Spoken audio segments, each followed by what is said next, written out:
Have you ever felt unexplainably attached to someone, like you're just meant to be with them, they're your soulmate or your twin flame, and it's like you've met them before, right? They just know you. And then when the bond breaks, you just tend to cling, right? You hold on to them. They might be uncertain, they leave or abandon you, or they break up with you, but you are just left hanging, you're stuck on them. These are the typical conditions of a trauma bond, and I'm going to unpack these today. It's actually explainable by the science of attachment. I'm going to explain why they occur, and of course, stick around to the end because I will show you how to heal them. And if you're new to this channel, welcome. My name is Amy, and I help women who feel stuck in patterns of self-abandonment to heal their trauma and learn the discipline of self-love so they can be free to embody their true authentic self. And if you want more content on this topic, please click the subscribe button and hit the bell so you get notified when I post new lessons every week.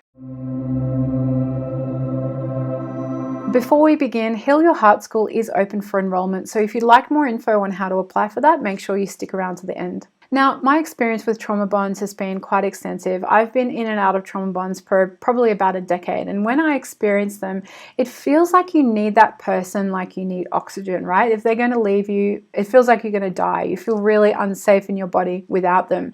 And there's this kind of like magical, mystical dynamic around your meeting. There's always synchronicity. There's always a bit of a story about, you know, the perfect things that they said or they did or how you meet that kind of like weaves this narrative for this type of fantasy bond, which is what it is. And you really place so much importance on signs, and that really kind of forms this attachment that then justifies the physiological and emotional response you're experiencing from being with this person who feels like your soulmate or your twin flame.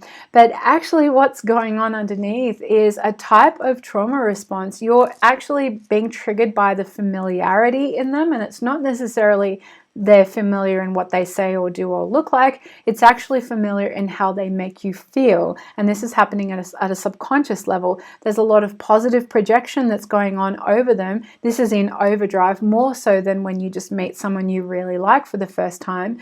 And because of this, the brain is filtering in only what supports the narrative of them being your soulmate. And you kind of cling to this data, which is why we tend to miss the red flags or kind of see them, but just really ignore them when we meet people we go into a trauma bond with, because a part of the trauma bond dynamic is there's always pain, right? They're never completely available. It's not healthy.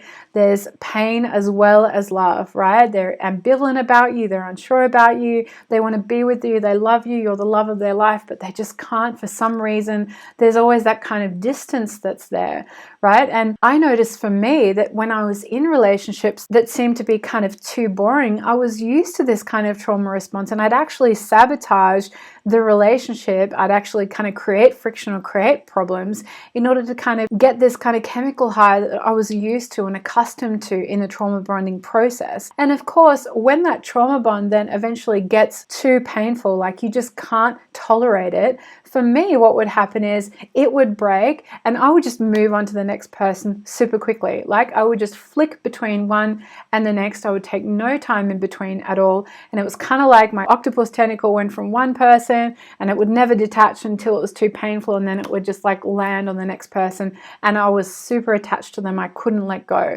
And I kind of felt like in that I didn't have a choice, right? It was like, you know, this person is the one. And again, all the chemicals and the narrative would form again, and the choice of partners my attachment system was getting activated by got more and more destructive in my life, until I got to one relationship that was just absolutely too painful, and it snapped me out of my haze, and it snapped me out of my kind of unhealthy patterns and made me address what was going on. Now, the seed of my trauma bonding actually came from my adolescent behavior and how that kind of mapped in with my early childhood experiences, where I was in a family dynamic where there wasn't a lot of emotional unavailability. There was a lot of kind of shut down behavior, and I learned how to really get high on the chemicals of connection and love and, you know, fantasy bonding. So what happened for me is, you know, I developed early on and I got a lot of attention from boys, and because I didn't really feel like I was able to connect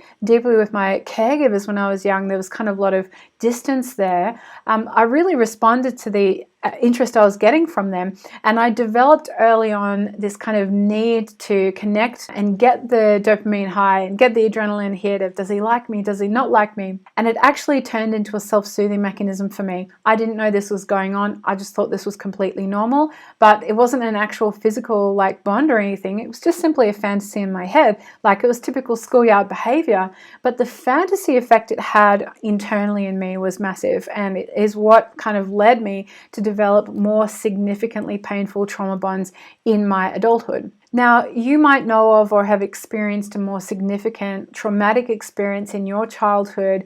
Perhaps you had a parent who rejected you in some deep way, like you had an alcoholic parent, and you found yourself as an adult attracted to individuals that make you feel a familiar way, that familiar way of rejection. And what your attachment mechanism is trying to do in that trauma bond is it's trying to heal your partner and also heal subconsciously your parent at the same time. There's that kind of importance for survival and connection. That's why you feel if they leave you, you're going to die. You need them like oxygen. It's because that youngest part of you, your inner child or your inner part, has been triggered by this attachment. And what's at stake is so much more than just that adult relationship, right? What's actually at stake is all this subconscious patterning and programming that's actually been activated. So as I've alluded to, they occur because we have some kind of trauma, whether it's little t or big T trauma that occurs in childhood, or we experience relationship trauma, right? You might have been married for 20 years and there was a lot of trauma in that kind of container, and you came out and all of a sudden you started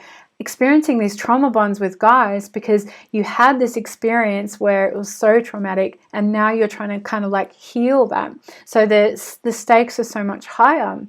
Now, as I mentioned, trauma is really broad. So capital T trauma are significant events that might have caused PTSD, but little t trauma is kind of a more complex, subversive, and subtle trauma. And that's what I experienced, where there are mild instances in your childhood where your bids for connection weren't met, or when you were trying to mirror and get some kind of emotional response or emotional help, it was ignored. And you just didn't get the validation and, need of emotions being met from your caregivers. And this occurs generally between the ages of 2 or 3 to 12. So know that even though you might think, well, I don't have any trauma, these tiny little instances can actually build up and create in your nervous system this real hyper need to bond in this way to heal what you experienced subconsciously as a child. So it builds up over time, and you actually learnt to adapt around this response. It can become a part of our personality if you're a people pleaser or if you give too much all the time. That kind of maladaptive response was really useful in childhood. It kept you really safe, but as an adult, it is a maladaptive response. It keeps you from experiencing healthy intimacy because you're always kind of, in control of the situation, and you're always kept a little bit safe because there's distance between you and that person. Now, it might seem absolutely insane for me to say there's distance between me and a person I'm trauma bonded with, because a trauma bond is like this, right? Or like this. But the reality is you're not actually bonded with the person. You're bonded with the fantasy projection that you've created of them, and you're bonded with all of your history and all of your past that person is triggering. So it's actually, there's quite a big buffer between you and that person you're bonded with. And you might even, something will happen, they'll do something or say something and be like, well, that's not what you normally do, or that's not what you normally say. And that's not based on any kind of historical data. That's based on your fantasy projection of that person, right? Now, if you happen to always fall in the role of caregiver or a rescuer in relationships, there's a chance that this trauma bond dynamic is going on, right? Where you're drawn to partners that need looking after. If you found yourself to be a caregiver in your childhood unit, a parent needed you to look after them, which of course was not the role at all of a child, and you deserve to be looked after as a child, but the roles were reversed, you will find yourself perhaps in relationships where you feel justified being there because that's a familiar role and a familiar dynamic for you, right? I certainly felt that as well. I was a rescuer in my relationships. I didn't actually feel worthy of being in love, but that role helped me to feel justified for this relationship. It was kind of like the role that I took on and felt like, okay, it's all right for me to be in this relationship. But I was really disassociated from my emotional experience. I didn't realize that I wasn't actually feeling love for that person. What was actually going on was I was being activated. My attachment mechanism was going, and we had this trauma bond, and it was kind of all this fantasy, and I was really trying to heal the dynamic from my childhood in that relationship. So how do you go about healing a trauma bond if you're experiencing one right now? Firstly, I just want you to know that this isn't going to happen overnight. This is something that you need to get to know that happens within yourself and work towards really coming into a relationship with the part of you that's fantasy bonding with that other part. Now, what you can start to do, and the most important thing to start to do when you are trauma bonding, is to learn how to take personal responsibility for it. Because at the moment you might be thinking, well, they're the problem, right? They're just not accepting me. That once they fully realize how worthy I am, they will kind of come around, right? It's all to do with them. But actually what's going on inside of you is you are choosing to stay. You are choosing to stay in a situation that is painful or where your needs aren't being met. And that is a choice that you are choosing to make. And if you take personal responsibility for that, that can actually start to unpack, well, why do I not feel deserving of love? Why do I feel like I need to always look after my partner? What is this part of me that, actually really longs for this and deserves to have it? Turn the spotlight on yourself. And I'm not asking you to, feel shame or feel guilt about this, right? We're just here to heal our patterns, and please take my advice with a grain of salt as always, but really start to own your emotional experience. And what are the emotions that are driving you to stay in this bond? What are the beliefs you're telling yourself? What are the feelings that you are feeling? And chances are these feelings are really, they're quite big, and you're just, the fantasy story that they're this soulmate or twin flame is probably the best you've got to explain it right now, and I completely understand that, and I don't want to discount that as well, but just start to look at what your emotional experience is, because the person that you're being with, if they're not fully showing up for you, they are not emotionally available, and they can't show up for you in the way that you deserve, right? So if you find yourself constantly attracted to emotionally unavailable people, and you yourself might be a little emotionally unavailable yourself, you suspect, I really want you to watch this video next. So recognize the strength of your own internal part that is coming up when the trauma bond is starting, because there is a part in you that gets triggered by this familiarity in another person. So you might be a person that when you're not in relationship, you're absolutely fine, right? You don't mind being single, but this person has just triggered this internal part and you feel kind of helpless. You just have to be with them. Start to recognize what's going on with that anxious, insecure, hyper-focused part of you, and there might be some intense shame underneath it. You might be very self-critical around it.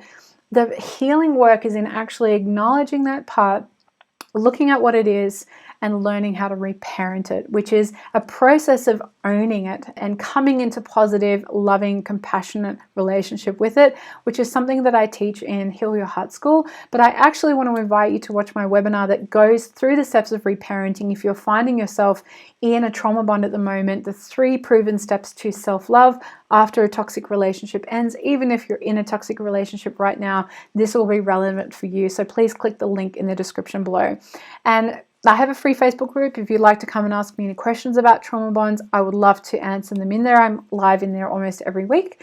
And if you'd like to submit an application for Heal Your Heart School, you can do that in my calendar link below. Please comment below if you have any questions or comments. I will be in the comments and I would love to chat with you down there. And if you found this video helpful, click the like button. That will really help me out in the algorithm. And here are some next step videos for you to watch to help you move one step closer to an incredible relationship with yourself. And for now, I will see you in the next video.